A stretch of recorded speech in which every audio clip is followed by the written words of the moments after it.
Fabulous. Just what the Antarctic needs. Chinese tourists flying to the South Pole for a vacay. China claims it has flown its first commercial flight to Antarctica carrying 22 tourists.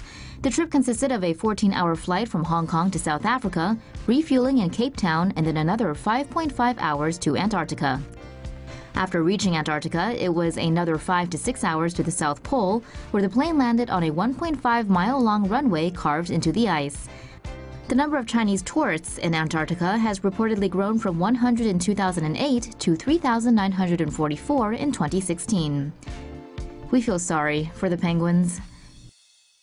More things out of China. China is watching.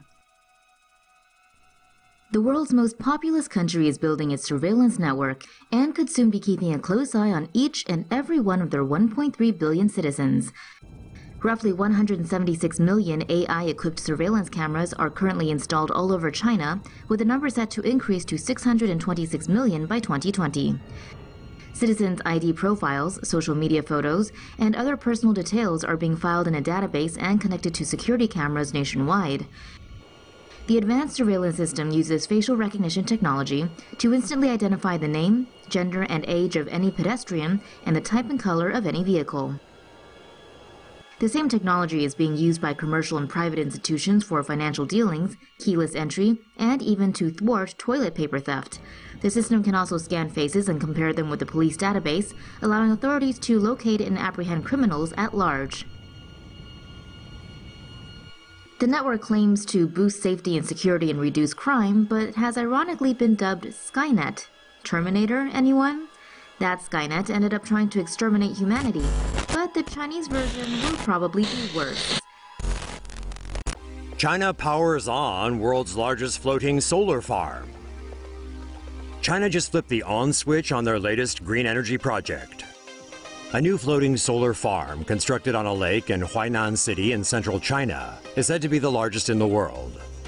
It is made up of 160,000 solar panels. These panels can produce electricity for up to 15,000 homes. The farm is connected to a city where some 2.5 million people reside. The panels are placed at varying depths over the lake. The water helps cool the electronics in the devices and stops them from overheating. Solar energy, like wind, is sporadic and environmentally dependent, meaning the amount of power panels can gather may sometimes fluctuate depending on the weather. Cooking oil in China is recycled from the gutters. Chinese authorities have battled to get rid of gutter oil in the country's kitchens for years, cracking down on illegal oil production rings since 2011. But now it seems the black market oil in street-side stalls could be used to power up airplane engines. With Chinese cooking being so heavy on the oil, some enterprising people thought up a cheap way to produce it, by recycling garbage. First, they scoop up waste containing used oil or animal fat from sewers, gutters, or dumpsters and take it to processing plants. After the mixture is refined and processed, the oil is repackaged and sold to vendors and small restaurants at below market prices. As reprocessed sewage, gutter oil contains carcinogens, which may lead to cancer and other health problems. But with the disgusting oil served up in cheap street eats, unsuspecting foodies may be none the wiser. Other countries have long used recycled oil not for cooking, but for industrial purposes, something China only caught on to in recent years. In 2014, Boeing partnered with a Chinese aircraft company to turn gutter oil into sustainable biofuel. After a Hainan Airlines flight flew from Shanghai to Beijing last March on a 50-50 mix of gutter oil and jet fuel, China might very well turn gutter oil into gold. China is building a city covered in plants. The world's first forest city, designed by Italian architect Stefano Borelli, is currently under construction in southern China and is expected to be completed by the year 2020.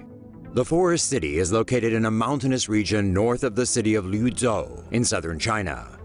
The city will host 30,000 people and will include offices, houses, hotels, hospitals, and schools. The buildings will draw on geothermal energy to provide cooling and heating systems for interior air conditioning. Solar panels will be installed over the rooftops to harvest solar energy. A total of 40,000 trees and almost 1 million plants representing over 100 species will be planted on building facades, in parks, and on city streets. The trees and plants will absorb an estimated 10,000 tons of carbon dioxide and 57 tons of fine dust pollutants each year. Meanwhile, the greenery will produce 900 tons of oxygen annually. A fast rail line will connect the forest city to Liuzhou, a city with a population of some 3.7 million. Vertical forests have become a recent popular concept in architecture. Nanjing in eastern China is currently building 2 green towers that can absorb 25 tons of carbon dioxide a year. Taipei City in Taiwan is also building a carbon-eating tower, which reportedly will be able to absorb 130 tons of carbon dioxide emissions a year.